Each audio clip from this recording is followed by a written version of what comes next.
ছোটবেলায় আমার নিষ্পাপ মন যেমন ছিল, কাকিমা তুমি এটা মায়ের থেকে চেয়ে পাঠিয়েছিলে, তো মা এটা তোমার জন্য পাঠিয়েছে, এই নাও।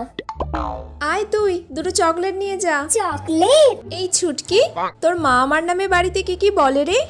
হ্যাঁ বলে তো, অনেক কিছু বলে, যে মিতা কাকিমা সব জিনিস আমার থেকে চেয়ে চেয়ে নিয়ে যায়, ওর মনে হয় কিচ্ছু নেই, ভিখিরি কোথাকার, এরম করে বলে। আর কি বলে? মিতা কাকিমা মনে হয় কারোর সাথে ঘুরতে বেরোয়, প্রত্যেকদিন বিকালে দেখি কার সঙ্গে বাড়ি ফেরে। হ্যাঁ আরো বলে ওর সঙ্গে ঝগড়ায় তো কেউ পারবে না, সব মানুষের সাথে ও নিজে গিয়ে ঝগড়া করে, তার দোষ থাকুক বা না থাকুক, আর ওর সাথে আমি থাকি বলে আমারও জ্বালা, সব ভুলগুলো জেনেও আমাকে ওকে সাপোর্ট করে যেতে হয়। তাহলে কাকিমা আমি এত কিছু বললাম, এবার আমাকে চকলেট দাও। চকলেট খাবি? এই নে খা।